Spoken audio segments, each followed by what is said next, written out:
Today, I'm talking to John Kellas, and in your early life, you have been a director for many publishers in Germany and also owner of a couple of computer companies or distributions, I would say.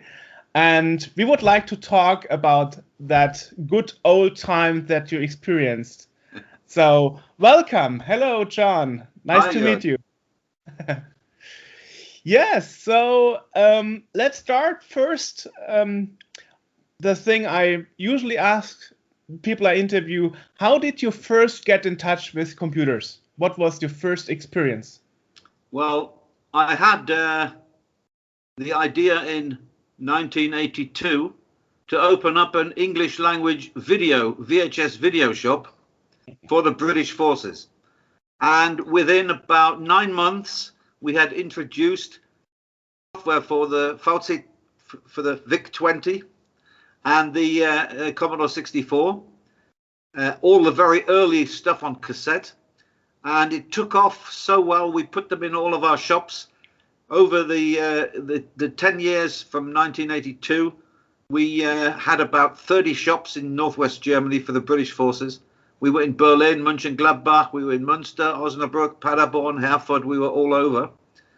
And yeah, the computer, the name of the company was JK Video, but after a year we changed it to JK Video and Computer Software Centers. So people could come into our stores and buy. We didn't rent software, we rented films, but we sold software. And then we sold joysticks and we sold all the stuff, dust covers and all the stuff that the people needed or that they thought they needed. So it was a very good business. And because of my interest in computer games, I discovered a company in England called Mastertronic. And Mastertronic was selling games for the VIC-20, the Commodore 64 and other small computers on cassette for £1.99 in England. So I got in a plane and flew over and said I'd like to have the distribution for these games in Germany. And they said, after a bit of hoo-ha, they said, yeah, okay. So I had to order 10,000 games to get the deal. And as I was coming back from UK to Germany, I was thinking, how the hell am I going to sell these games? But I needn't have worried because they went amazingly well. Just to give you some idea, I'll just jump forward a couple of years now. In 1986, we sold 3.5 million cassettes in Germany. 3.5 million. And we couldn't make it £1.99 because that's just a crazy price. So we made it 9 marks 95. Which was a little bit more, but it was still a psychological price point. In those days, the cheapest half-decent cassette game you could buy was costing 29 Deutschmarks. If you wanted a Frogger or, you know, all the early games, they were 29 marks. So we were selling ours for 9.95, so they went like crazy. So that was my first real insight into the computer games business. But I knew it was big. In 1984, I exhibited at the Internationale Funkausstellung in Berlin with my computer games. I was the only computer game person there. That would be great. Was really good. And we got Bertelsmann as a customer from that exhibition. Areolasoft, they came and said, we want to do your stuff exclusive. I said, you can't. You can only do it non-exclusive. So they said, well, we don't want it then. So I said, okay. When I got back to Zoast, there's all of these messages. Bertelsmann called, Areolasoft called, please call them back. So I did a deal with them, and then it's just started to take off. Yeah, Bertelsmann always tries to make exclusive for their club, Bertelsmann Club. Interestingly, now that I have you here in Skype, I wonder, because historically speaking, it's always said that the British people were more the data set, cassette people, and the Germans and all the others were more the disc type of customers. Is no, that I true? don't think that's true, because in the beginning there were no discs, and as soon as the market was big enough for discs, as soon as enough people had Commodore 64 disk drives, Mastertronic brought out the titles on disc. But until there was a big demand, they didn't. It wasn't, So I think the British were just as keen on discs as the Germans. Interesting. Yeah. So, I mean, you also have to take into account that the disk drive was a computer in itself, hence it was as expensive as the Commodore 64. Sure, but the British forces who were in Germany, who originally were my customers for this kind of thing, they're very well paid. The British military is very well paid, and they earned extra money for being on service in Germany, and they could buy their Commodore and their disk drives duty free from the NAFI shops. So there was a big, advantage. Interesting.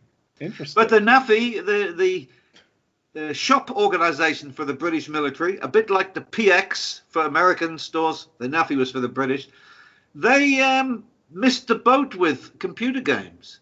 So JK Video had 30 shops all over the British Forces area selling video games. Sorry, not video games, computer games. And the NAFI was selling the hardware, but weren't selling the products where you make the profit. So they missed a trick there. Interesting. Yeah. So, and after that, I mean, I'm reading this. You had this computer software centers until 91. Yeah, but I set up Mastertronic GmbH in 1985. Was a 50-50 split between Mastertronic England and me, and I kept the company going until 1988, when I sat down with a famous man in the computer games business, Hans Raber, who was the owner of Rushware, and I signed over a completely exclusive deal to him.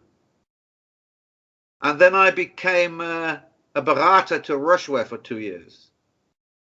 A consultant. It was just, they were a distribution company, and they were into Karstadt, Kaufhof, Horten, Hertie, and they were buying the games from me. So they said to me, we need to buy the games cheaper. So I said, the only way is that if I organize it, that you get the deal with Mastertronic in England. But that will come at a price, and I have to be, what's the word? An advisor, a consultant to your company for 2 years. And I'll make sure that you get the exclusive. And they did. And that's when they started really to shift the quantities. Really. Oh, yeah. Rushware is a big name. Yeah. You were Rushware, and there was a company called Mikrohändler. Do you remember? Well, Mikrohändler were bought by Rushware. And I was the Geschäftsführer of Mikrohändler at the time. So whilst I had my video business, I had Mastertronic GmbH, where I was the Geschäftsführer. Then I went down to work for Hans Raber in Mönchengladbach and was the Geschäftsführer of Mikrohändler. And then we decided to amalgamate, put both companies together, because one was in Kast and one was in Mönchengladbach, so close to each other. And then, of course, there was no more Mikrohändler, so I got the job as Vertriebsleiter, Prokurist at Rushware, which I did for 2 years, from 1992 to 1994. So I've been heavily involved in the computer games business. I used to go to the appointments to the big customers myself, and a bit of an advantage that the crazy English guys coming, Yes, it's interesting. I mean, as a kid in the 80s and 90s, I remember that people would look strange at you at some place where you would say, my hobby is computer games, and they were like, "Oh, you are a nerd and a geek and stuff." And then when I spoke to other pioneers who worked in video games, I got the reaction that some family members were like, "What? You can earn money with that?" You know? Yeah. I think the public who weren't into computer games first realized what a big business it was when they saw Karstadt opening up their software takes in all of their stores. And they always had a huge closed-in area just for games. I remember going to the software take in Dortmund Karstadt when it was just open. It was amazing. I mean, they must have had 15,000 games on display. So it was thanks to, I would say, Karstadt. And, of course, the big supermarket chains, they wanted games, but they didn't mind having games that were not new releases, for cheap prices. So immediately, because the life cycle of a new game was quite short, immediately there were two types of product. There was the brand new product at expensive prices. I remember Amiga and PC software, 120 Deutschmarks for Monkey Island and stuff like this. With 25 CDs in there. It used to take you 2 days to load it on your computer. But the other, like Massa have closed down now, but Alkauf, Massa, all of the big companies, the supermarkets that were, they all had old games. That doesn't mean used games, it means old titles, and it was like a type of secondary marketing. So it's very interesting. I mean, Alkauf and Aldi are a special thing here because Alkauf had their own 1541 model being sold, and Aldi got their own Commodore 64 being sold. So I guess the Aldi Z64 was the first computer in a grocery stores being sold. Yeah, Commodore were a funny company. and those special versions of the floppy disk drive and the computer are now collectible items. Yeah, I'm sure.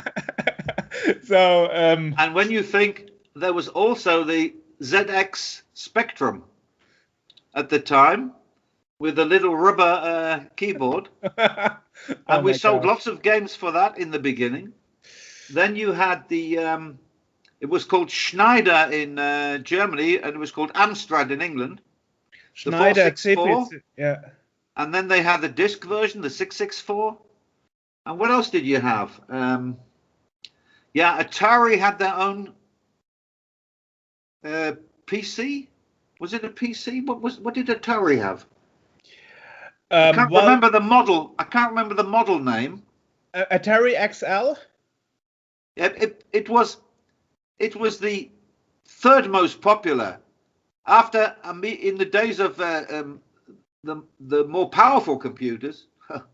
Compared to today, they weren't more powerful, but in those days, Amiga was definitely in the beginning the absolute top seller, and because it was brought out as a games machine, really.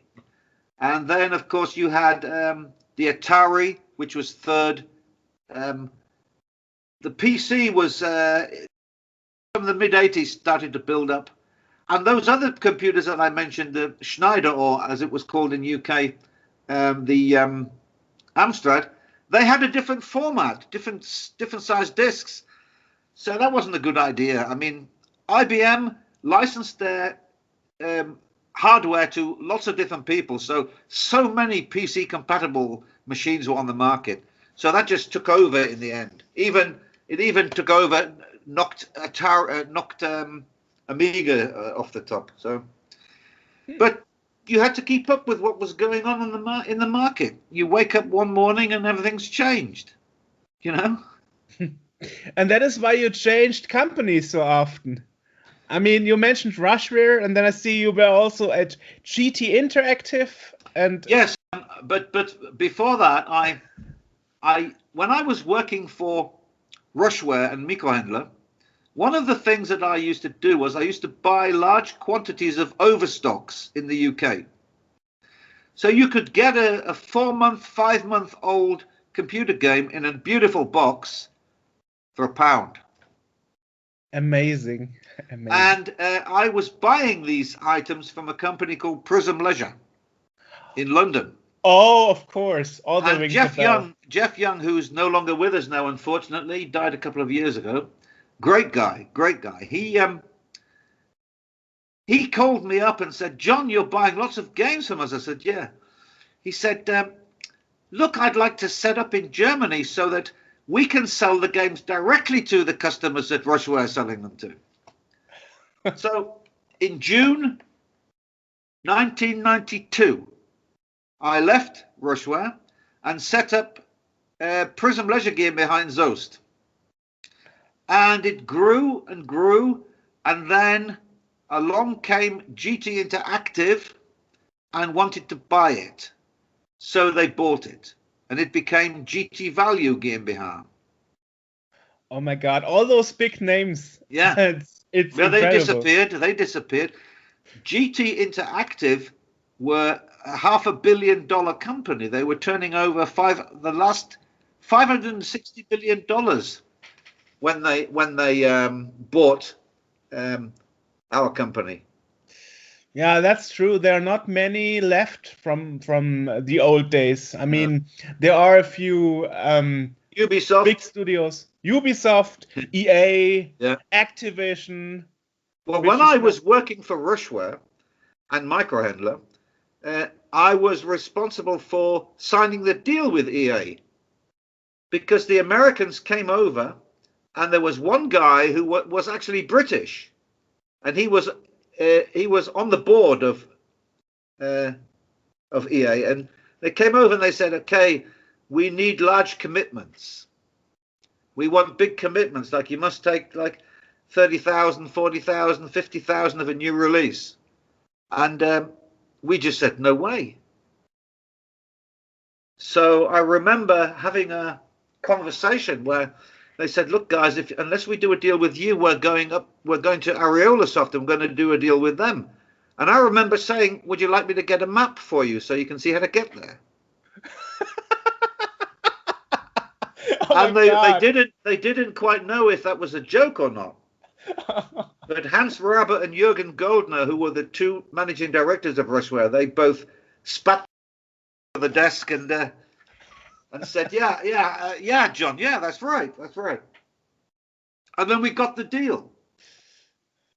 And we did some phenomenal business with EA stuff. Really phenomenal. Amazing. Then we got the Virgin deal, and we got Seventh Guest and stuff like that. The first CD-ROM horror game. Oh yeah. No, it was the 4 years I was working with Hans Raber and Jürgen Goldner at Rushware were really interesting times, because I was leaving where I live up here on a Monday morning and driving down to between Mönchengladbach and Karst, where I had a flat, an apartment, and I was living there all week and going back on Friday. I did that for 4 years. Wow. Yeah, so very interesting times. And of course, Rushware used to exhibit at all of the trade shows. So that was also very interesting. They used to hold an Atari show in Dusseldorf. Don't know if you remember. And it was not just an exhibition. You could also sell your stuff there. It was probably about the only place where you could sell tons of Atari software, because it was full of Atari owners, you know. But amazing times. Cologne, we had, there was a computer show in Cologne, which was not a selling show. It was just an exhibition show. And that's the first time I exhibited Mastertronic at the Cologne show. And I had a stand which had little trees and bushes all over it, with the games were hanging from the trees and bushes, and it said Mastertronic, wir züchten Software am Laufen. Incredible, Yeah. incredible. I wonder, as you said, you started out with tape games first, and then with disc games after. Yeah. How did you consider piracy a problem? Well, you just had to accept that it was there, because if you were just distributing, unless you were the software company itself, there was nothing you could do about it. You knew anyway that the sales life of a game was very limited, and I don't think it was too badly damaged, the sales figures, by piracy. I think there were a few organized people, but they were pirating top quality games, and of course, if LucasArts or Arts found out, they would get their lawyers and they would kill these guys, So I don't think it was the biggest problem was piracy by the individual at home, where he makes a copy and gives it to his friend. But what can you do? I mean, it created a new problem, because there are some games on the Commodore 64 especially that have such strong copy protection that it really wears out the heads of the floppy disk drive, because it would bump a couple of times against the beginning of the drive, and that was not, well, it was not built for such a stress. So at least in the 80s and 90s, copy protection could really wear out your drive if you do it too often, which is for me incredible, because you could, I mean, it was not like it would instantly kill it, but it was not very healthy, And it's incredible that companies, publishers, and so on decided to go this way and having not so nice copy protections. Yeah, but I mean, just the thought of trying to copy a 25 floppy disk game, I mean, you had to be professional. You had to have the professional copy machines. You couldn't really do that as a normal person. I mean, it was difficult enough loading the original version. You get to disk 18 and it would all crash and you had to start again. But I never, I mean, don't forget, except for my first few years with Rushware, I was in the budget software business. And budget software was always impulse buy. People didn't think, oh, now, shall I buy this game for 120 Deutschmarks, or shall I get one off Fritz for 20 Deutschmarks? Because they could get a game that was 6 months old in a new budget packaging, and they could buy it for 20 euros or 20 Deutschmarks in those days. Yeah. I mean, even back then, re-releasing a game was a thing, Yeah. Budget release. Yeah, and at a later date, all of the big companies had their own budget labels. In the beginning, they used to license the games out to another company who would bring it out, and just take a license fee. But then they realized that it was such a big market. Because, of course, not everybody who played computer games was an absolute maniac who needed to have the top games 5 minutes after they came out. Some of them would just go into Mediamarkt or Saturn and go for their 19 Deutschmark stuff. They wouldn't even look at the top stuff. I wonder, did you ever have horror stories like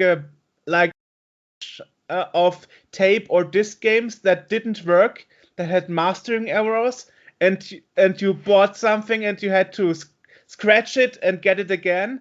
I mean, such things must have happened back then. Yeah, it probably happened more to the big professional software companies. I mean, I had my own range of budget games in the early 90s, and they were PC games, and we used to have them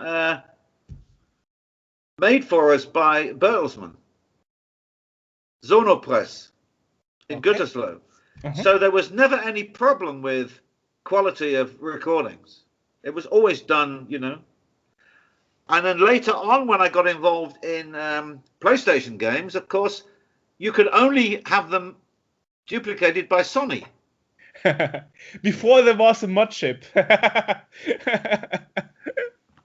Yeah. I did the first ever PlayStation 1 compilation. Really? Tell me about it. 5 racing games in a box. It took 6 months to get permission from Sony to change the box. The box was this big. It wasn't the standard size, and it was for Lidl. And I can't remember the games. Johnny Herbert Formula One and a couple of other. It's all 5 racing games, and it was 20. It was before the euro. It was 29 Deutschmarks. I think we sold about 100,000. Wow. Yeah. And why did it take so long to get permission from Sony? Half a year? Oh my God. Yeah, because Sony had standard packaging, and you had to use that. So the first problem was we approached Sony and says, we want to use this packaging. They said, no. And we said, but look, if you want to do the figures and we're buying the stuff from you, so you're making money out of this stuff. If we can order more, it's better for you. And we can't do a 5-game compilation in a little jewel case. It doesn't have any impact. And you won't let us put that jewel case in our own box. You want control over all the packaging. So you have to have it big. Eventually they did.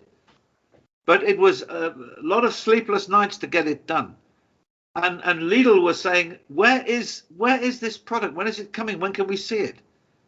Wow. Yeah, the artwork. Yeah, the artist has died, so there's a new artist doing the artwork. So we had to tell them all kinds of stories. Oh, wow. But the problem was Sony. Sony had this crazy control system. They controlled everything: the artwork, the instruction booklet, everything. Mm. Sometimes they would even say to programmers, we'll take your product, but you have to change the name, change the title.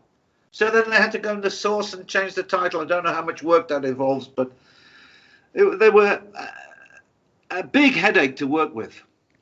Actually, interestingly, when I talked to composers and programmers and so on, they told me the same, like they need a better documentation for the sound routines. No. No, you get what we have here, and anything else, good luck. Yeah. Which is surprising, because you would think that the company you work with, I mean, Sony is a big company. They would support you to make a better business. Well, in the end, I was working with Midas and then with Phoenix, and they, of course, they all had developer kits, but they had to sign their lives away on non-disclosure agreements. You know, everything was so controlled. It's a bit of a paradox, because in a business where you have to be open-minded and you have to think outside of the box, then you confront Sony and it's all strict rules and regulations. It was very difficult. But look where they are now. I mean, you know, big company. Look at the success of the PlayStation over the years. Well, that famous press conference, $299. And they drove Sega out of the console market. Yeah. Well, Mastertronic in UK got the exclusive distribution for Sega in Europe. It's very interesting, because Sega did a deal with Virgin, and Virgin had no idea how to distribute the stuff. So Virgin looked for distribution companies in each of the countries in Europe, and they got Mastertronic, got those Y, in the UK. And then we had the launch of the Mega Drive, which was, when would that be? 1990? No, the Mega Drive was 89. Okay, yeah, 89. And Virgin flew all of the top guys from the distribution companies from all over Europe to Charles de Gaulle Airport in Paris, where they had this huge this release. It was like a release, official release, an official announcement that Virgin would be doing the Mega Drive, and everybody got an envelope when you walked in there, and in the envelope it either said a 6-course meal in the I can't remember the name of the restaurant halfway up the Eiffel Tower, or a flight on the Concorde halfway across the Atlantic and back with a 5-course meal. And I got the restaurant. And Hans Raber, he said, "Was hast du denn? What have you got, John?" I said, "I've got the bloody restaurant." He says, "You want to go in the Concorde?" "Here, I've got Concorde." "I don't want to go in the Concorde." So he gave me the the thing. Actually, what the hell is it? I've got it somewhere. I got a certificate for flying in it. And on the flight, Richard Branson was serving the wine. Oh my God! Yeah, the famous Richard Branson. The famous. So, I mean, I haven't got much of the stories that I'm telling you, Jörg, in a very good chronological order. But in the 80s and early 90s, so many things were all happening at the same time. So, in the 80s, I had Mastertronic, and I had my computer shops. And then I was working for Rushware and Microhandler. Then I was working for Prism Leisure.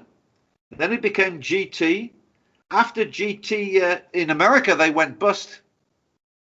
So they closed down all the companies.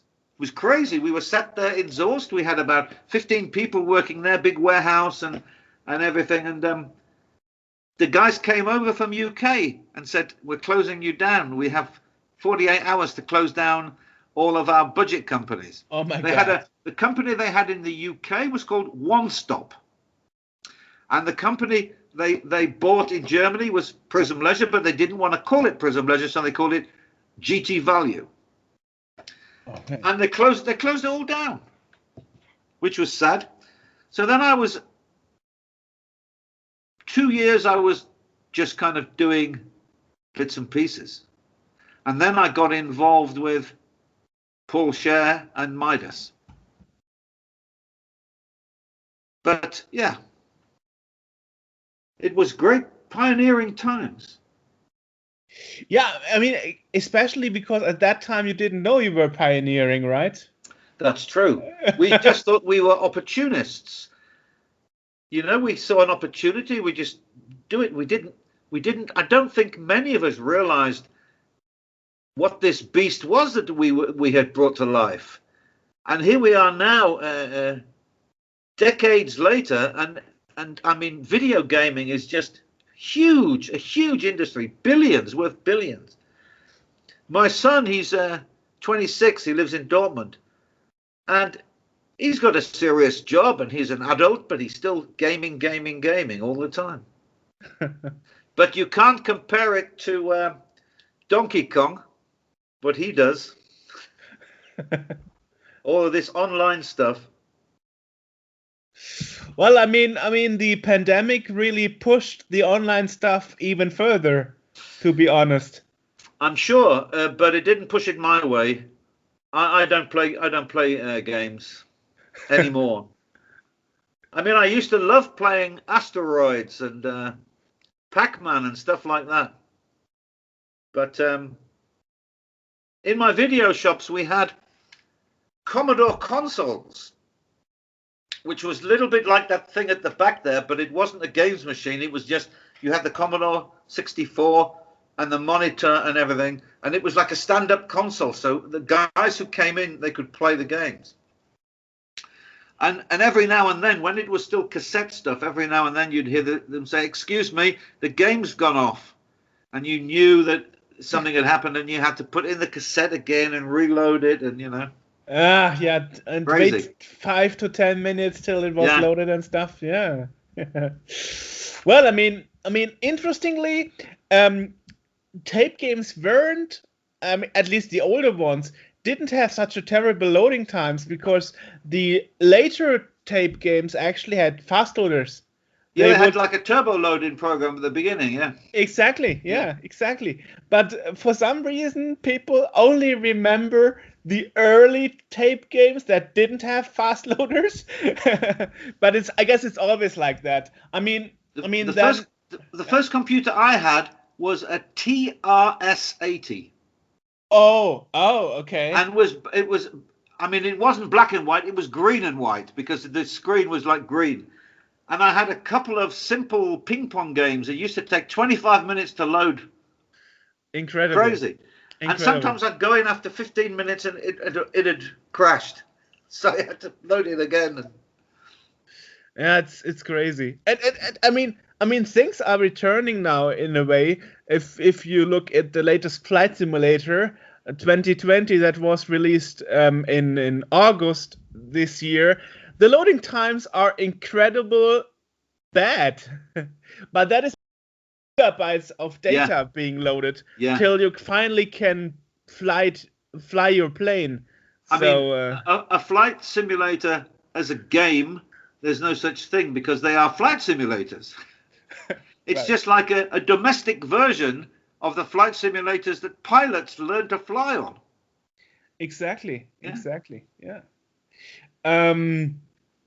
And I guess I was also told when I was talking to people like Chuck Peddle, who invented the first cheap microprocessor, he told me that in the end of 70s, the general public was afraid of computers even. Like, hey, teachers are losing their jobs because computers taking over the teaching jobs and stuff. Yeah. I mean, that was a general feeling. Eventually, we would all not work and computers and machines would do everything for us. But that has proved not to be the case. And as the computer business has developed, the more computers, the more people you need to operate them. That's So true. you tell Google they don't need people. They've got tens of thousands, hundreds of thousands of employees. So, I mean, there'll always be jobs in the IT business. Even nowadays, it's all downloading games from the internet and so on, but people still need to work. That's true. Yeah. That's true. Somebody has to press the switch them on. That's true. That's true. One thing I wonder, because you had a couple of distribution companies for computers, how did you go? I guess about type of computers. They were all incompatibility to each other. Or did you only feature one brand, like Okay, only Commodore? the best way to describe to you or to make you understand was to go back to my video business. When I opened my first video shop, it was in April 1982 in Zorst. And a friend of mine in Mönchengladbach, he had already opened a video shop 5 months before. And he was making a fortune. And I looked around and I thought, okay, I have X amount of money to invest in films for my first shop. Why do I want to split it between VHS, Betamax, Video 2000? So I said, let's just give the kiss of death to Betamax and Video 2000, and we just did VHS. And that proved to be the right way to go, because after about a year, you couldn't get Betamax and Video 2000 anymore. It was all VHS. So that just kind of lucked out. So I never had any problem with the formats, and it was the same in the computer games business. I didn't want to be a distributor of everything. I wanted to be a distributor of things that moved, things that sold. So you just chose the format with the highest sales potential. And it was always, I mean, it went from Commodore 64 to Amiga. And then the Amiga slowly declined, and then it became the PC compatible that we all know and love now. So it was follow the market trends. You didn't make the trends yourself. You just followed the market trends. See who's selling what computer. Like you said, Aldi had their own Commodore 64. Well, almost, when that came out with Aldi, that was almost like the kiss of death for the Atari and the Schneider and all of these other computers. And there used to be a computer that was used in schools in England called the BBC Micro. And there were even idiots who were making games for this. I know, yeah. Refs, for example, when you see the sales potential of that, and you need the same amount of effort to make it, to market it, you know, to move it around, wasn't worth it. So there you go. But it's also interesting how different the German market from the British was. I mean, I don't think that the ZX Spectrum was really big in Germany. I mean, it was mostly famous for its color clash problem because it didn't have separated chips for graphics. It was all in one chip, and that didn't do well for the graphics, you know. Yeah. So it was mainly colorful blobs, while the Commodore 64 had its WIC chip video interface, and so it's interesting that on the other side, the ZX Spectrum was more famous in Great Britain. Well, it was a British-made product, and Sinclair made it, and Sir Clive Sinclair made the first digital watch. I bought one in 1973. It was black plastic with red digital figures. He also made the C5, which was the first little electric, like a little scooter car type thing. And he was a great hero in the UK. So when he got into computers, everybody wanted to buy one. But it was all British. It was British designed, and it was British made, and British sold. And Commodore was a very strange company construction. They had their headquarters on Bermuda. Yes, I know. Yeah. And so nobody could actually put your finger on where they were, who they were. There was this one guy, I can't remember his name. He was like Mr. Commodore. You mean Jack? You mean? Was it you Jack mean? No,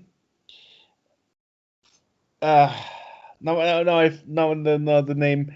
You know who I'm talking about? Jack Tremble. Jack Tremble, and he left them to make the Atari console. Didn't he? Yeah, the Atari XL computer. Called the XL computer, Atari XL computer. Yeah. Yeah. Then after that, they made a console, a 64-bit console, Spielkonsole. Yeah. What was that called? Jaguar. Yeah, Jaguar. Lasted for about 6 months. Yeah, wasn't very successful. It could have been, but because of the politics behind that company, not a lot of developers were interested in spending a lot of time developing products for it. When it came out, everybody was surprised because it was pretty damn good, but there was no software. There wasn't as much software. You know, when the other consoles came out after that, they were always released with absolute AAA titles at the same time. So, yeah. What do you mean with the politics behind it? What was so special about it? You mean the way Atari was run? Yes, I mean, it's just that it would have been better if they didn't have such strange politics for the Jaguar. Yeah. You mean the Iron Fist Jack Ren thing? Yeah, I mean, it was a one-man show, and you can't run. I mean, even Mr. Bezos is not a one-man show. He has a lot of top people working there. And Jaguar, it was all Jack. And if he didn't like something, it wasn't done. Did you meet him in person? No. I think I met his son. Samuel. He had a son in the business.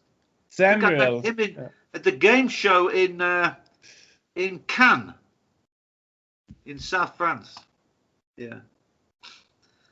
Yeah, but I met what was the guy from Microsoft called? Microprose. Oh, I don't. Bill, no, was a pilot. Don't remember. He's still going. He's still going. You can read a blog of his somewhere. He says we're bringing out some new flight simulations again. And I'm thinking, well, God, he's living in the past. Yeah. That's really interesting to hear the experience you had from this perspective, because it's a perspective not many people share or would share, you know. I mean, often I hear like, it's like 30 years ago. Who wants to know about that? You know, who cares? But there were a lot of big characters in the business in Germany. Hans Raber, who I was telling you about, he started off with a chain of music CD shops called City Disc in Niederrhein, and then he got involved in record wholesaling, and he set up a record label, and he had a #1 hit in Germany from Bruce and Bongo called Everybody's Guile. Have you heard of it? No, never. It was #1 for weeks in Germany. Okay. And Bruce and Bongo were ex-British military. Okay. And they became a singing duo, and they had this huge hit called Guile. I don't remember that. And then Hans got involved in distributing computer games. There was a company called Bomico near Frankfurt. Oh, of course, I know them. Yeah. And ID Boyko, an Israeli guy, he was in charge. And Wilhelm Hamrosi, he was the pokerist. They were characters. Yeah, of course. Then you had the corporate people like Areola Soft, who all wore the sharp suits and thought it was a very serious business and didn't understand the word fun. Yeah, I saw them interviews from the 80s and 90s on YouTube, and they were really dressed like working at a bank or something. When I first set up my Mastertronic company in Zorst, and we signed a deal with Hans-Joachim Kruscher, who was the Geschäftsführer, the managing director of Areola Soft GmbH, which was a Bertelsmann company. He said, the way we do business is we send you an order by telex. And I said to him, well, that's going to be a bit of a problem. And he said, why? I said, because I haven't got a telex. He says, you have to get one. And this was just when fax machines were just getting popular, just getting good. This was like 84, 85. And so I went out and I bought this old prehistoric fax machine that when we got a fax coming in, the whole building shook. And we knew that it was from Areola Soft because nobody else, we only got it for them. And they sent all their orders on for about a year and a half. It was, as soon as we heard the we said, there's an order from Areola Soft. Yeah, fax machines are still modern. I mean, not really modern, but still used at doctor offices here in Germany. Yeah, well, a lot of people prefer fax than well, you can sign something and fax it. It's legal, but you can't really sign without using these special programs. You can't really sign an email. Right. I mean, I can't send you an email that says, I promise I will do this, and I send it to you, and there's no signature. And if you want to take me to court, it will be difficult. Sure, yes, Fax you have. is Yeah. signed. True. If you want to do it by email, you have to first make a PDF and make sure it's a PDF that can't be changed and Yeah. so on. Yeah, yeah. I see. I see the problem there. Yeah, but When I did my first deal to teach English in McAfee, there was so much preparation to the contract with emails going backwards and forwards, and I wrote a letter to the guy in Ireland, which is where they had their headquarters, and said, maybe I'll just cut off my arm and send it to you, and then you could just use it there to sign the things you need. Luckily, he saw the funny side of it. Yeah, those are the times, right? Yeah. Yeah. It's interesting to hear that, you know. Yeah. So basically, from what I saw on your profile, you kept doing this in the game computer business until 05, Yeah. and then you stopped. Yeah. And in 05, I got it at the end of 05, I stopped because I could see, you know, the classic computer game in a box was on the way out, and it was all downloads and what have you. And I had quite a few licenses that I had acquired over the years, and I sub-licensed a few of those out to downloaders, but it didn't bring in that much money. So I stopped, and at the beginning of 2006, I got a job with a company in Holland, but I was working in Germany as the Vertriebsleiter for Germany, and it was a company that sold clothing. So it's completely different. And I did that for 3 years, and then I started to teach. So from 2008, I've been teaching English. Interesting. Yeah. But interesting thing is, I mean, since the last 10 years, mainly the retro craze started, and now old games are republished, you know, and there are a lot of Kickstarters, and one of the tiers you can get is a physical release in a box on a real media and stuff. And I mean, even this year, Microsoft released the flight simulator on 12 DVDs. So it seems like some part of the industry is going back to physical in a way. Sure. I mean, I always said in the day, if you go back to the 80s, I always said, and I was wrong at the time, but I didn't know until the future. I always said, people do not want to download games. They want to buy a box with an instruction booklet. They want something physical. And in those times, in the 80s and in the early 90s, that was the case. But it wasn't the original computer gamers who latched onto download. It was like the second wave. It was like the 12-year-olds who were coming up getting interested, saying, why buy a box and just download it now? True. And like the 18 and 20-year-olds were saying, download it, oh, hurrah, hurrah, buy a box. Yeah, well, the problem is with downloads and with things like Steam and so on, if they decide to shut down the service, your digital content is lost. Yeah. Because you don't have a physical version there. I mean, even if you buy physical releases nowadays, many of them have like always online necessity. So if your internet goes down or the server is shut off, then you've lost your game. And I guess this is what you get here. when you have people who are desperate to hold on to their what's the word? I can't remember. The content. They're desperate to hold on to the content, the licensed content themselves. And although they want to make sure as many people as possible get to use this, they don't want to actually let them have it. They want to kind of let them borrow it. They want to kind of like lend it to them. So they try to keep hold of the I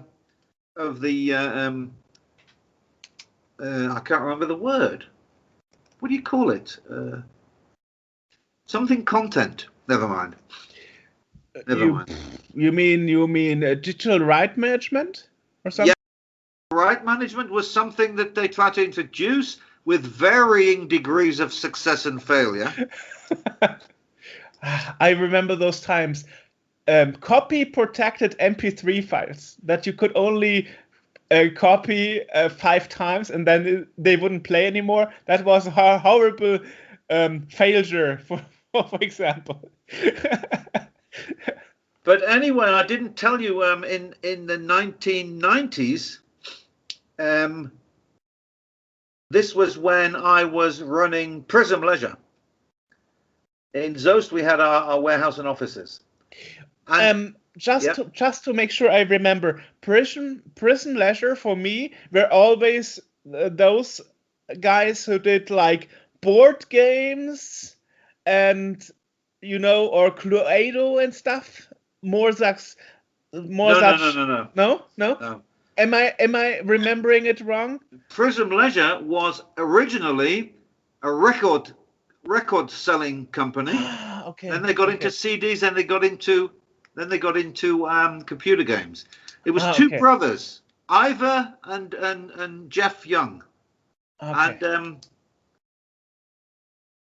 Jeff got into computer games when he found out that all of these companies who are selling products for £49 or 120 Deutschmarks or whatever had warehouses full of the stock that they hadn't sold. And he said, well, I'll buy them off you at £1 each. And they laughed at him. And he said, I'll take 20,000. And these guys had already, they'd already made these products, and they couldn't sell them through normal channels anymore because the life cycle of a game, it had to be an absolute mega game to have a life longer than 6 months. Like Tetris.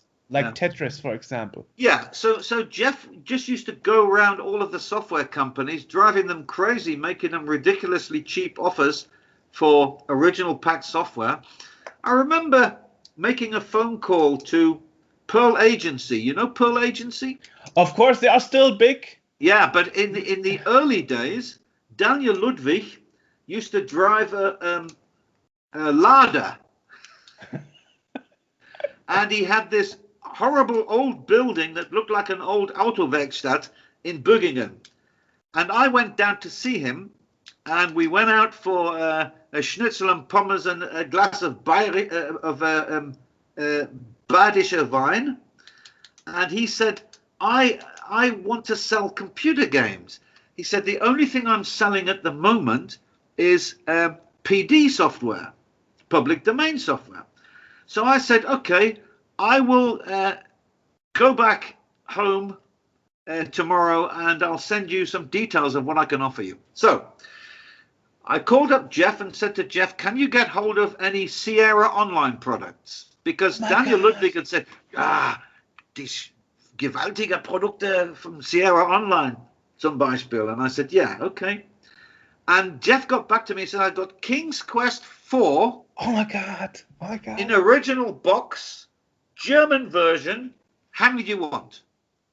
So I said, give me a few minutes, Jeff. And I phoned up Daniel Ludwig and I told him what I had. And he kept saying to me, I have to say it in German, und das sind Vollversionen? I said, yeah, Vollversionen. Not PD, nothing cut out, the full version. With German, the German version, German box, German Anleitung, everything. So he says, so I said, how many do you want? He says, how many have you got? All of them. So I phoned Jeff back and Jeff says 15,000. So Daniel Ludwig, I phoned him up, he says, I'll take them all. And before he even got them, if you phoned up the Pearl number and got in the Warteschleife, if you're waiting, holding, you heard Daniel Ludwig's voice pushing the fact we have King's Quest 4, but in German, of course. Yeah. And he was selling them for 12 Deutschmarks. Full version. I mean, it was fantastic. He had a catalogue that he brought out before he built the new building where they are now. He had a catalogue that came out every couple of months. And after a while, the computer games was too much work for him. So he said to me, Herr Kellas, you've got 8 pages of the catalogue. You decide what goes in there. So I said, okay. So you already had a feel, you knew how many of a good title he could sell. So you knew how many to say to the publisher, hey, I want 12,000 of those. And they would say, 12,000, where are you selling these? Where are you selling them? I said, you don't need to know where I'm selling them. And then about 3 times a year, I used to go down to his warehouse, do a stock check, and say to him, okay, Daniel, there's some games here that I'm going to take back because they're just dead. They're no longer in the catalogue. You're not selling them. And so I was doing all the regulating of his business for him. I did that for about 4 years. It was phenomenal business. And then I was working for, no, not working for, but working together with a company called Media Verlag in Scheidegg. Do you know them? Oh, yes. Yes, also heard them. Used to publish some PC magazines and so on. Yeah. And his name is Harold Meyer. He's the owner. And I originally started by selling him licenses. In some cases, I would buy a license from Poland, from some backstreet, software company, programmers, and it would be quite a good game. And I'd say to them, okay, I want non-exclusive rights, but I want to be able to sub-license it as well. And they didn't really know what all that meant, so they would just sign the contract. And I'd pay them about 4,000 Deutschmarks for 1 year's use. And then I'd go to Harold Meyer, and he would take a license on 50,000 for a CD heft disc, cover disc. And so that was the business he did. And then one day, about 1995, he phoned me up and he said, hey, Kellas, I've got a big problem. You know, all of these games that I've licensed, some from you, some from other people, and we put them on cover discs and we sent them out with the magazines. He said, all the magazines are sent out on a sale or return basis. So we send out 250,000 magazines and we get 80,000 back. So I said, what's your problem? He says, the problem is I have 2 big warehouses that I have to rent to store all of these, what he called remittenten, the things that came back. He says, what could we do with the CDs on the heft? So I said, ka-ching. I said to him, Herr Meyer, can you check what kind of a license deal you have? And if you are allowed to market the heft CDs even after they come back, are you allowed to market the heft CDs separate, not stuck on the magazine? So he came back and he says, yeah, I've got about 80 titles that I'm allowed to market. He says about 40 of them have a main title, which is a game with 40 andere Programme drauf, and the other ones have got a utility product, an Anwendungsprodukt, with a lot of stuff on it. So, die Heiermann-Reihe was born for 5 Deutschmarks. And I said to him, we put a big 5 Deutschmark in the top right-hand corner. I think he employed about 60 Portuguese women to take all these CDs off, put them in a new jewel case. Because he was a publisher, he did the new artwork, and we had a color for games and a color for Anwendungen. And the main title was like the Haupttitel of the CD. So we would say Bingo Bongo was the name of the game, plus 40 other programs. But the Bingo Bongo was highlighted. That wasn't the name, that was just giving you an example. So I went to Karstadt with some artwork. And I said to Karstadt, look, I've got these products here. They were retail at 5 Deutschmarks. He says, nobody's retailing software at 5 Deutschmarks. What is it? What's on there? I said, well, there's about 25 games titles and about 20 Anwendung titles. And of course, you get a lot of other stuff besides just the main title. But the main title is what we're selling for 5 Deutschmarks. The rest is like obendrauf. It's all extra stuff. So the consumer will see and say, hey, that's a good deal. And they wouldn't know that it was stuck on the PC magazine 6 months earlier. So I went to cash that, worked out a price, and they said, yeah, very good, good. We make good margins, very good. Have a cup of coffee, Mr. Kellas. We just need to go in the back office and have a discussion. So they came out of a discussion. I've had 2 cups of coffee, and they said, we would like the product range exclusive. And I said, yeah. Holger Tim was the buyer. He's also left us now. He's also died.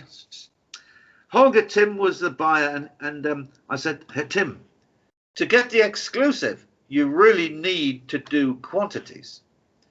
So he said, how many of each title would we have to take? And I said, I don't know why, but I just said 12,000 units per title. So he said, and there are how many titles? I said, available at the moment are 13 games and 12 Anwendungs. So he said, okay, I'll process the order now. You can take it with you. Wow. So we got this order, and I sent it down to Harold Meyer, and he phoned me up and he said, what are you doing to me? How am I going to get all this done? I said, you told me you had the stuff. You've got to get your Portuguese women working on double time. And he did it all, and he put them in cellophane, you know, shrink wrapped them, put them in nice boxes of 25, and shipped them out. And I was really happy because we'd made good money. He'd made good money. He'd solved the problem. And Karstadt were really happy. And the consumers were happy. And Karstadt decided they would sell them in the software takes, but in big dump baskets. Die Heiermann-Reihe ist da, exklusiv bei Karstadt. 5 Deutschmark. So und so viel Titel. No lie now, Jörg. 5 days after they put the stuff out in the shops, Tim phones me up and says, Kellas, wie schnell können Sie nochmal 12,000 on jeden Titel schicken? How quickly can you send another 12,000? Gosh. So I phoned up Harold Meyer, who was just like, he just had his legs up on the desk, relaxing. And I said, we want the same again. He said, was? So Oh anyway. God. Oh my God. A few days afterwards, I was down in Scheidegg. And me and Herr Meyer, we drank a couple of bottles of wine together saying, das war ein Ding. I said, yeah, das ist ein Ding, das geht noch. He said, yeah, but sooner or later we will run out of the products. I said, yeah, but they know that. Karstadt know that. So like he said, on some titles now we only have like 5,000 left. So if they order 12,000, I can't reproduce them again. I said, it doesn't matter. They're happy. And then, as I was driving back from Scheidegg all the way up to Soest, I'm listening to a lot of German radio stations, and I hear this bloody Karstadt Radio-Werbung. Die Heiermann-Reihe, jetzt in alle Filialen, super günstige Software, 5 Deutschmark. I thought, wow. And then I got back a couple of days later. Herr Tim said, Herr Kellas, haben Sie die Media-Control-Charts gesehen? I said, nein. He said, gucken Sie mal. So I had the latest, I can't remember what was a magazine called, Insider or CTW or something. And we had 9 of the top 10 games. And we had 7 of the top 10 Anwendungsprogramme, Heiermann-Reihe. And I remember Wilhelm Hambrosi, he was the Vertriebsleiter, the distribution manager of Bomico. He phoned me up and said, Herr Kellas, what are you doing to the business? What are you doing with all this cheap stuff? You're ruining the business. And I said, listen, nobody buys a 5 Deutschmark Heiermann-Reihe instead of buying 120 Deutschmark top game. It's a completely different customer. Which you said at the beginning of this interview. It's a completely different customer. Yeah. So we sold over 1 million of these products in about 4 months, and then we just let it die down. And of course, I'd said to her, Tim, Rückgaberecht entfällt. There's no sale or return on this stuff because you're getting exclusives. There's no problem. And they were all happy. They were all so happy. And I always had a free entrance into Karstadt buying office in Essen. I was there at least twice a month. And sometimes they bought stuff off me that wasn't exactly the best stuff in the world because they knew that around the corner there would be some other crazy product. And there was. In 1997 or 98, I spoke to Knut Langer, who was my salesman, and Zerhard Ullerzoy, who was my marketing man at Prism Leisure. And I said, I want to make a 50-game PC compilation. This was before gold games. And they said, yeah, okay, what do you want to put in it? I said, okay, look, I've got myself about 30, 35 titles. I need a few top titles, but I have to negotiate them, see what I can get. So we got in the end, we got 50 titles. And there were some quite good, no massive hits, but quite good. But that wasn't the reason for making it. The reason for making it was a value for money. So we did it in a box that was the size of an aerial Waschpulver box, which was bigger than anything else, any other computer game box. And I said, now what we need is a name. So they're thinking, they're coming up, we're doing some brainstorming, and you get the usual stuff. Super Spielesammlung. I said, no. Top games. I said, no. And then I think it was Knut Langer. He said, aber hallo. And I said, aber hallo, Auswärtszeichen. That's what we're going to call it. Aber hallo. In big letters. And they said, okay. So we made this, and we shipped 70,000 the first day. I think Karstadt ordered 7,000 or 8,000, and everybody bought them. Everybody. And then, after about 2 months, I got a what do you call it when you get a legal notice to stop selling something? What do you call it? German. We call it a cease and desist order in English. Okay. I don't know what they call it in German, but I got one of these. Verfügung? Nee, it was a. I had to sign something to say I wouldn't sell this anymore. And I had to Unterlassungserklärung in German. Unterlassungserklärung. But what is it in English? I mean, we are talking English. English. It's called a cease and desist order. Okay. And the Unterlassungserklärung came from Frank Elsner. Really? The famous Frank lawyers. Elsner who did the presentation of the Amiga in '85 in the Frankfurt Opera. Okay. Well, I wrote back to his lawyers saying, over my dead body. Wow. There's no way I'm doing anything. And why him? Okay, because Frank Elsner was big on the TV, and he had a TV show called Aber Hallo. Yeah. Aber Hallo was a TV show which besteht aus mehrere Spiele.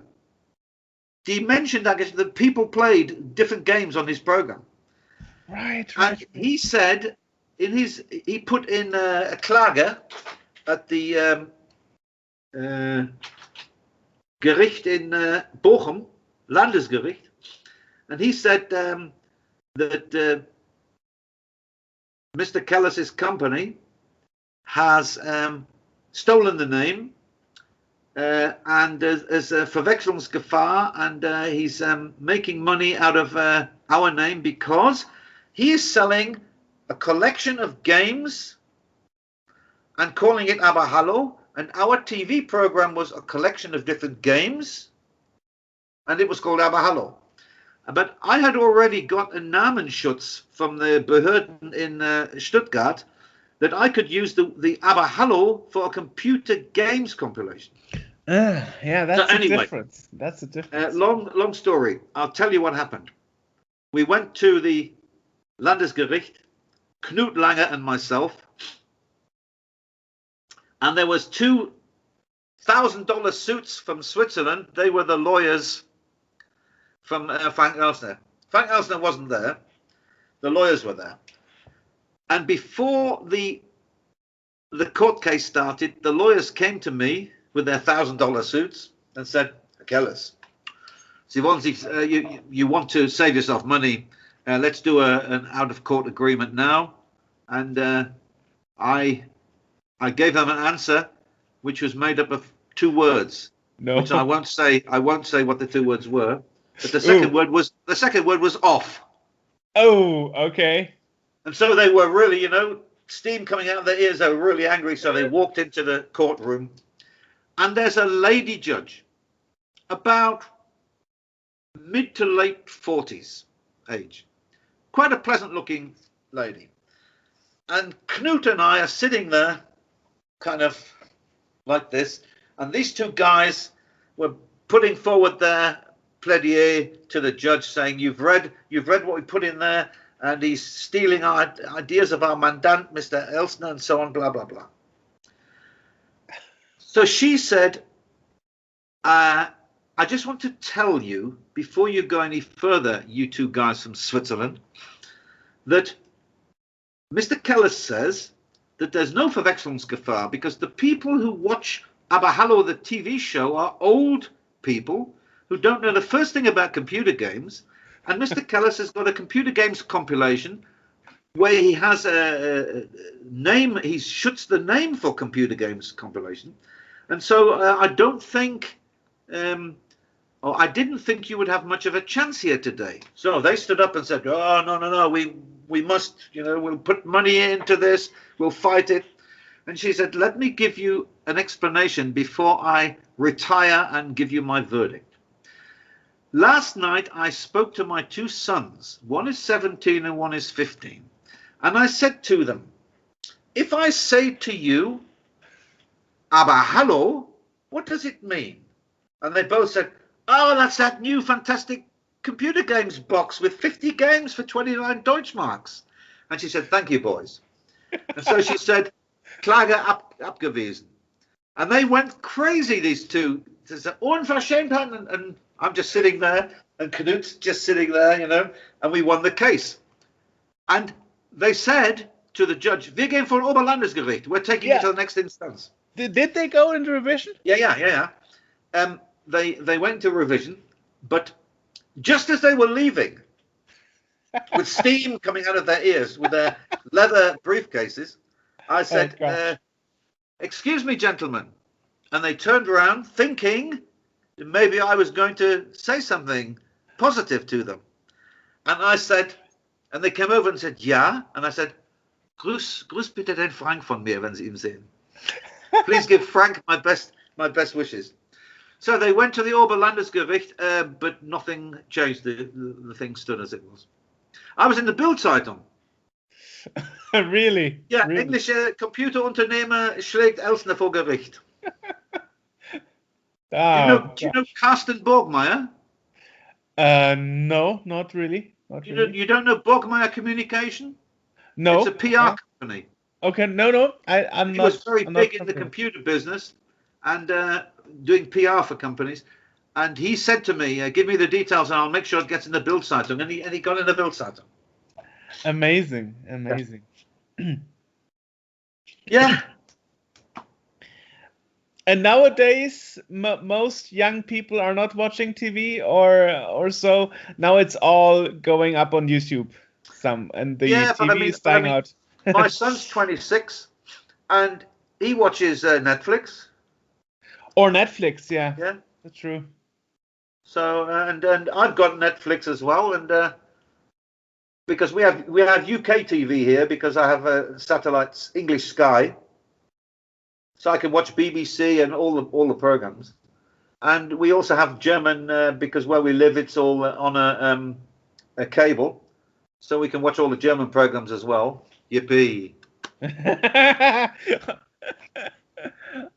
It's interesting, crazy story, Yeah. which is surprising me that that Frank Elsner uh, that Frank Elsner acted this way. I mean, considering that he was the one who did the presentation of the Amiga at Frankfurt Opera House in Yeah, '85, but you would it's all think that he but he didn't make the decision. He has advisors. right, He right, has a business advisor, and the business advisor would have said, "We can make some money here. probably, Let's probably. take this little 2-bit company to court and get some money." But they didn't. Yeah. So you were smart enough to register a trademark for this. We couldn't register it as a trademark. We could only register it as a name protection, Name which protection. you do Okay. at the court in Stuttgart. And Okay. you have to specify, you want to use a name for particular specification. And we said we want to use aber hallo Ausrufezeichen exclamation mark on a computer games compilation of 50 games. Right. And they said, yeah, no problem. So anyway, the following year, Hallo 2 came out. A successor. Well, it wasn't as successful as Aber Hallo, because the first one's always, Of know, course, yeah. you look at Rod Stewart's biggest hit was his first one, or the most popular, and Elton John's biggest hit was the first ones. True, true. But yeah, good stuff. Oh my God, crazy stories. Crazy Yeah, stories. there's lots more, but as I say, I don't have them in any kind of chronologische Reihenfolge, so I don't have them in chronological order, so I'm just telling you them as they come. It's incredible. It's incredible. Yeah. Yeah. And I wonder, I mean, now things are kind of returning with, the indie game development. And as I said, like retro is being hip again. But I guess you don't want to move back to the industry. Yeah, it's past for me, I mean, it's like I used to buy CDs. I don't now have Spotify. I would True. never think of buying a CD. The last CD I got was when my son was 16 or 17 or 18. He bought me Mothership by Led Zeppelin, which is a collection of all their top tracks and a DVD. And that was great. That was, like a present. But now I have a PC. It's got no CD drive in it, so I can't play it. But I can just download. I mean, I have in my car. I have Spotify on all the time. So wonderful, wonderful. yeah. And computer games, as I say, sometimes I play brick variations, like Tetris variations on Messenger, but only if I'm bored. Nice. As you were making all those deals for games and so on, I wonder, did you actually look at them, play them sometimes? I mean, if you were going to take on a game from a software company, then the programmers would come and they'd want to tell you all about the game. Oh, and okay. I never had time for this. I used to say to Knut or to Zerhard, I used to say, go and look at it and tell me what you think. And they came back and they said, it's good. And that was okay. I didn't want to get too much into it. And in the later days, I didn't have to go to Karstadt myself. I could send Zerhard or Knut, and they would get the orders. So one thing that maybe you can shed light on, I don't know. I wonder how was it back then. That was always the thing that on the back of those game boxes, you always had screenshots of a version of the game, but it was never the version that was actually inside the box, and it was always better graphics the actual game. You know, like the what would be a PC version that had better graphics, but inside the box was a C64 version that had much worse version. Monkey Island. For example, yeah. I wonder. I wonder why this was never done better in a way that you would actually get the screenshots of the actual product that you are buying and not of a better version. I think it's just down to economics and the amount of effort, and it's so much easier just to print a really fantastic screenshot and put it on the back of the box. But after a while, of course, the authorities said you can't do that. You have to put down, I think they used to put on English product, screenshots are not necessarily from gameplay. True. Yeah, true. They had to put some kind of extra hint warning on it. Yeah. Yeah. In other words, if you buy this game, don't expect to see these graphics. It's true.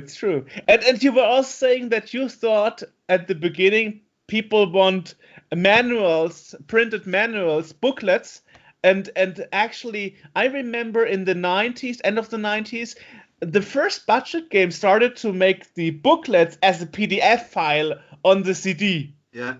And that is where you only had a paper sleeve for the CD, and there was a little text saying a booklet as a PDF on the CD.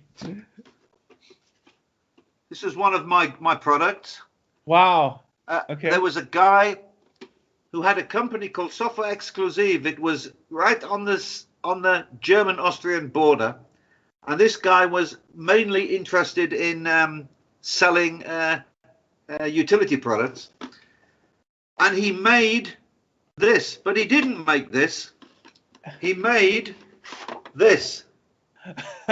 Wow! And I said to him, that is Scheiße. And I said, you can't sell that. He says, but look at the nice screenshots on the back. So I said, no, we can't sell this. Look, it's still got the folia on it. This is how he was selling it, or trying to sell it. So I said I would buy it off him at a ridiculously cheap price. And we made, this was the front, and this was the back.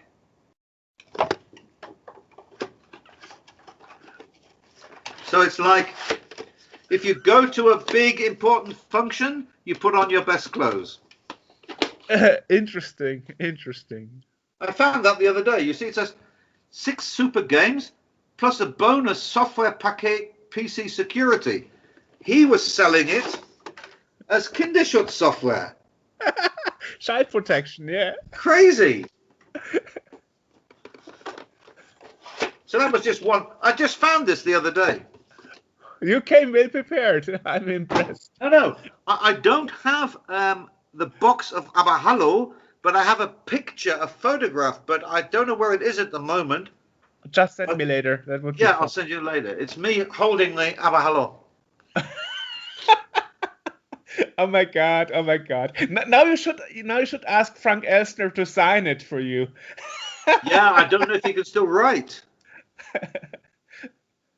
I mean, he was old then. I think I don't know. I think he's well into his 80s. He is, I think he's 77, but the problem is he got Parkinson a few years back. Oh. That's his problem right now. But he made a deal with Netflix for his new interview series. Really? Yes. Yeah. But I mean, it was a good life. And of course, in the 1980s, the world was a very different place. There was a lot of money around. People earned good money. In the UK, for example, it was Margaret Thatcher. And everybody was earning good money and spending a lot of money. And in the computer software business, I mean, we earned so much money, but we spent it all. That's true. Yeah, that is why in Great Britain it was called bedroom companies, where people would code computer games out of the bedrooms. So, but when I had my video business, we started in '82. In May, I think it was May 1985, I went down to the Mercedes-Benz garage in Zost, and there's this overweight, lazy salesman, and I said, I want to buy a car. He says, do you know which one you want to buy? I said, yeah, I want to buy that one there, the blue 280 SE with the alloy wheels. I want to buy it. He says, okay, I'll get an application, an Antrag. Well, of course, to the British and the Japanese, to have to make an Antrag to buy a car is just ridiculous. You don't make an Antrag to buy a washing machine. So True. I said, no, I don't want to fill out an Antrag. He says, yeah, we have to check and we have to do a credit check on you. I said, what for? I'm paying cash. He said, but it costs 64,000 Deutschmarks. I said, yeah. Loads of money. Nice. So he didn't know what to do. So Bushman, the owner, was upstairs. Hans-Jürgen Bushman, I knew him. I used to bump into him drinking in the pubs in Zost. And he says, Herr Kellas, what's this? I says, I want to buy this car, but I don't think this man wants to sell it to me. He says, Herr Sowieso, what's the problem? He says, will Barbitzer, he wants to pay cash. Yeah. And Bushman said to me, have you got the money? I said, yeah. He says, get somebody, have you got your passport? Yes. Have you got your driver's license? Yes. Get somebody around to the Straßenverkehrsamt. Get it registered immediately. Take the money off him, give him a receipt, and wish him a good day. Yeah, well. So 3 hours later, I sat in my 280 SE, and I put it was an automatic, and I put my foot down, and the front just went. But you know something, just to show you how careful you had to be. For the first year I had that car, I parked it around the back of my office in Zost, so that my customers from the British forces who were coming into my video shops couldn't see that I'd just bought a mega car. So that was always hidden. Yeah, my second Mercedes, I had a Mercedes before that, but that was 280 SE 1985. That was mega. Now I have a fantastic top Italian car. I have a Fiat Punto.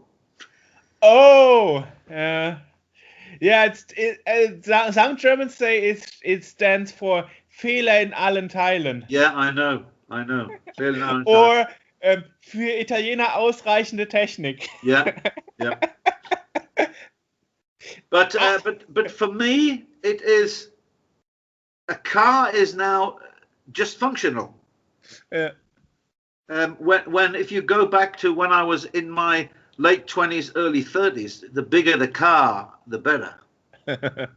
I turned up at Mr. Tim, the Karstadt buyer. He had a big party for his 25-year jubilee with Karstadt, and he invited some of the people from the computer business. So he invited me, Jürgen Goldner, he invited ID Boyko from Bomico and a few other people. Somebody from, what was he called? Kundratitz from, I forgot.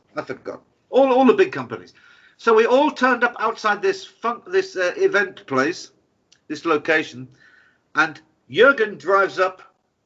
This was in about 95, 96. Jürgen Goldner drives up in a, what do you call those big, not Toyotas, made by Toyota. What do you call those big cars made by Toyota? Oh, I'm not a cars guy. Okay. I can't remember, but I'll remember in a minute. And ID Boyko turned up in this Jaguar. He always had a Jaguar. And he always got out of his Jaguar and did the walk and Look at me, I've got a Jaguar. And I had just bought a long wheelbase 4-litre Jaguar Sovereign with racing green colour and light beige leather, and I parked it right next to his. And he didn't see because I got there after him. But we left together. Wow. And he said, oh, somebody's parked a Jaguar next to mine. I said, yeah, it's a better one than yours, ID. He says, yeah. S.O.? Is that deins? I said, that's mine. That's mine. Yeah. He said, I thought you were a Mercedes man. I said, yeah. Lexus. A Lexus is what Jürgen Golden had. 4-litre Lexus. Absolute monster of a car. And we all had big cars. Crazy. And when we went off to the CES in Los Angeles or Las Vegas, or I went to a CES in Chicago in the early years, we stayed in the best hotels. We went down to Cannes every year to the game show, the French game show. Went to London to the, I can't even remember what it was called, CTW show or something, can't remember. And it was all, it was like a holiday. It was nothing to do with work. You just walked around, you know. Crazy. Amazing, yeah. Yeah. And I got involved in with a very interesting company called Digital Innovations in America. I was at, I think it was Los Angeles show, and I saw this product called Game Doctor. And the Game Doctor was something that you put a CD on, and you went like this, and it took a sheet off the top of the CD if the CD had a jump in it. True, yeah. It used to shave off, like sandpaper used to shave off. You put some liquid in and shave it off. Yeah. I saw this and I thought, wow, it works for music CDs, it works for data discs and everything. I said, wow, that's amazing. So I just left my card in there. I had a big glass bowl. I left my card in there. I got back to Germany and I got a call from a guy called Jack Graham. He said, hi, John. I thought, oh, God, an American. He said, we got your card and we'd like to appoint you our distributor for Germany. Of course, later on, I realized that I was probably the only person from Germany who put a card in there, because if a German had have looked at it, he would have said, was im Himmel ist das denn? What's it for? Nee, will ja keiner. Nobody wants that. So I had this product, and we had it in Germany exclusive for a couple of years. And then at the beginning of the 2000s, and then 9/11 happened, and Americans went all a bit funny, and they said to me, John, we're redoing all of our distribution deals now, and we want you to speak to our new marketing company that we're working with. The guy's on a tour of Europe, and he's coming over to see you. So I said, yeah, whatever.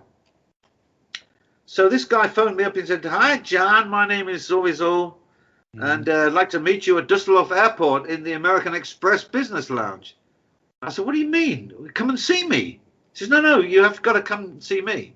I said, I'm not coming to Düsseldorf just for a meeting with you. You want something from me. He says, no, you want something from us. I said, what? He says, you want the product. I said, but I've got the product. He says, yes, but we're gonna stop the deal. Wow. So I went down to Düsseldorf Airport, and we went up into this American Express Gold Card Business Club. I mean, it was just amazing. And this guy said, yeah, what we need from our distributors now is commitment. I said, I'm the only person in Germany who's been selling this product. I've got it into Karstadt, I've got it into MediaMarkt, I've got it into all these places. Yeah, but, you know, are you really putting all the effort into it? We need more commitment. So I said, what is commitment? He says, commitment is you have to purchase $250,000 worth of product. Wow. And I said, you must be joking. He said, no. If you don't do it, we have somebody who will do it. I said, I don't believe you. He says, yes, we do. We have a company in Switzerland who will do it for Germany, Switzerland, and Austria. So I said, okay, well, I'm not going to do it. So thank you for the meeting. And he said, but you need to sort this out. I said, no, you need to sort it out. And I went back to Zoast and I got out my distribution contract. And my distribution contract still had 1.5 years to run. Wow. So I phoned up Jack. And Jack said, I'm leaving the company, John. I can't do anything for you. There's too much happening here, and new investors, and it's all bad news. So I can't do anything for you. So I said, okay. So then I got the big boss on the phone to me, and he said, yeah, John, we've got to sort this out. I said, I don't have a problem. I think $60,000 should do it. He said, what do you mean? I said, if you pay me $60,000, you can buy the rest of my distribution contract off me. What? You have a distribution contract? I said, yeah. He said, who's it signed by? I said, it's signed by your international sales director, Jack Graham. And he signed it 2 years ago, and it's still got 1.5 years to run. Wow. So if you give the exclusive to anybody else in Germany, I'll have them in court within 5 minutes. So I can have you guys tied up. I have in my distribution contract, there's no commitment of how many I need to take. So I could just sit here, do nothing for 1.5 years. And if you tried to sell it to somebody else, I could, stop you by law.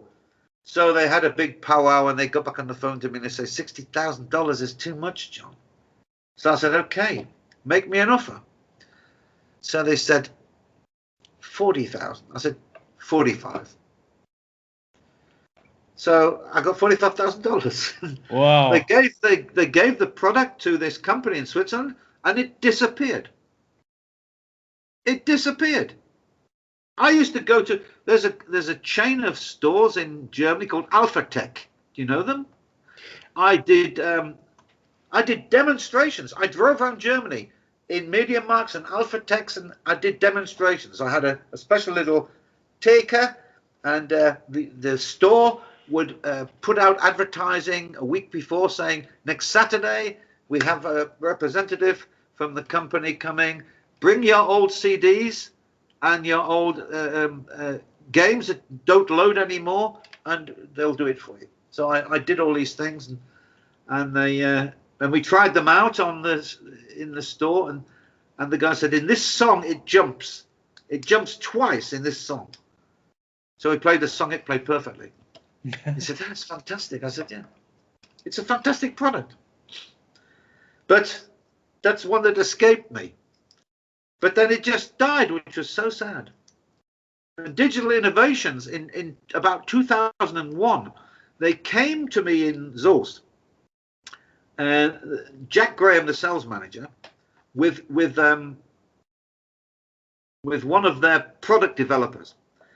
And they showed me this little thing, and I said, what's that? It looks like an MP3 player. He says, it's kind of like an MP3 player.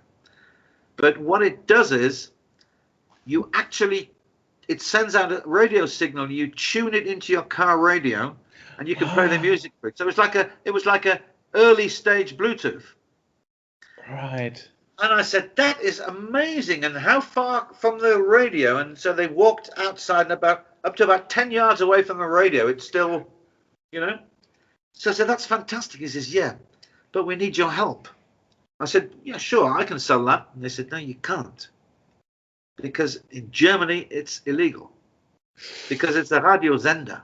Yeah. And, FM. And the guy who set up Digital Innovations is the one who came up with this idea. And for its time, it was of the moment. But in so many countries in the world, they wouldn't allow it. Because it was just like a radio signal. You just tuned into 88.75 or something on the VHF, and you got it. Yeah. Crazy. Did that get resolved in a way, or no? Did you... They ended up just stopping it. Okay. They put so much time and money into developing it, but by that time, I mean, those were the days when you could get 200 MP3 tracks on a CD. And so a lot of that was being sold, and people were kind of, you know what I said about get a box with all the things on it? People were Right. buying this and they weren't really ready for the innovation of this electronic gadget. When Bluetooth came out, of course, it's a no-brainer. You know, I just put my mobile phone in a little halter on the front, and I just press, and it comes out through my radio, and it's just amazing. But in those days, you were actually transmitting a radio signal, which was not allowed. Yeah, because you could cause interference with other signals. Yeah. Well, you probably couldn't, but that's why they had the law that stopped you from doing it, in case it did. Yeah. I mean, you know, it's like the early Commodore 64, because of the German postal service that back then made the regulations. They had to be shielded from interference. Is this so for Germany, FTZ number? Exactly. So for Germany, they had to use a cardboard and put the foil around it. Yeah. And what happens is actually it's causing the air ventilator to block, so it's causing the computer to overheat. Yeah. So when you nowadays, when you buy a Commodore 64, in Germany it's called Brotkasten, the early model. The first thing you do is you throw out the cardboard. So it's interesting how much troubles those laws really caused back in the day, you know. But there was always a way around it eventually. You could always find a way around most things. Right. Yeah. Interesting time. Almost 2 hours. But like I say to you now, of course, my only interest in computer games is zero. And my only interest in music CDs is zero, because it's all I need is online. If you want some nice content to watch, you don't have to get the television. You can watch Netflix on your monitor. I don't need TV for sport. I go onto a streaming service. Yeah, I can watch all the Premier League games. But that is also depending on what kind of person you are. I mean, you have been interested in tech all your life. Yeah. My parents, for example, my mother is 63, my father is 72. They're not using Netflix. No way they are ever getting Netflix. Okay, but that is for me. Netflix is an understandable format. What has passed me by is the technical advancement of IT generally. Okay. I mean, my son can talk in a language that I just do not understand. He works for Cyberport. Oh, you know Cyberport? Yeah, the mail distributor. Yeah, but they also have shops. I know. Yeah. And he works in the shop in Bochum, and he's the store's Apple expert. Nice. He's been down to Munich and he did a course, and he's an Apple expert. That so means anybody comes in wants an Apple, he gets, if he's free, he sells it. That means he will be one of the early guys to sell the iPhone to people. The new one, he can't wait. He can't wait. Yeah, I mean, during this time we do this interview, Apple actually had today the online presentation of the new iPhone. Yeah. That's right. And my son said, and I bet you on Wednesday morning there will be idiots phoning the store saying, "Habt ihr das da? Have you got the product?" And then he has to explain to them all and say, pre-order. That was just the presentation of the product. It's not available actually yet. Yeah. And he says, and when it is available, he said, you wouldn't be able to. Of course, at the moment they limit how many people are allowed to go into the shop. But he said there will be queues down the Fußgängerzone in Bochum. Yeah. Right. Yeah. That's true. That must be a great business. I mean, you know that every 1.5 to 2 years you're going to bring out a product that is just going to sell, you know, a couple of $1 billion worth of stuff in a few weeks. Yeah, well, that's Apple. That's Apple. But I mean, Apple nearly disappeared. True. It was Microsoft who rescued them. Yeah. But I think for me, the most frightening development over the past 30 years has been Amazon.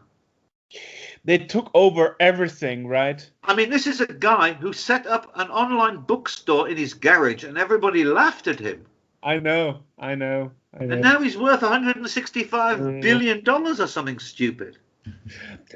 Or another example is Jack Ma from Alibaba. Yeah.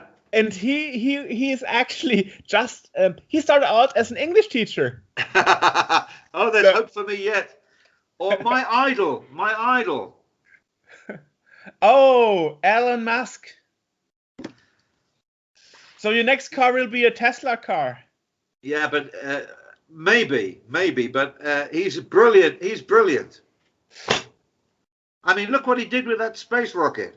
You know, people laughed at him, but he built a space rocket. He sent astronauts up to the space station, the first private company to do that. And Richard Branson from Virgin, he's been developing this space thing of his for years, and I think he's taken about 150,000 ticket sales from people who want to fly into outside the atmosphere and see the Earth from going to orbit. But he hasn't done it yet. Yeah, but Elon Musk is a little bit of an underdog because he's neither from China nor from America. He is from South Africa. Yeah. That makes him special. Yeah. Don't forget, the first man to do a heart transplant operation was a South African. True. Dr. Christian Barnard. 1965, I think, somewhere. And now we're doing heart transplants all the time. It's still a risky event that's happening. I mean, still things could go wrong, of course. Nice. Okay, now we kept talking, despite you wanted to get your tea. Yeah, I'm going to get my tea now. So. Right. Thanks a lot for talking. Was okay. I hope it was interesting or useful for you. And of course, definitely. Yeah. Okay. Bye.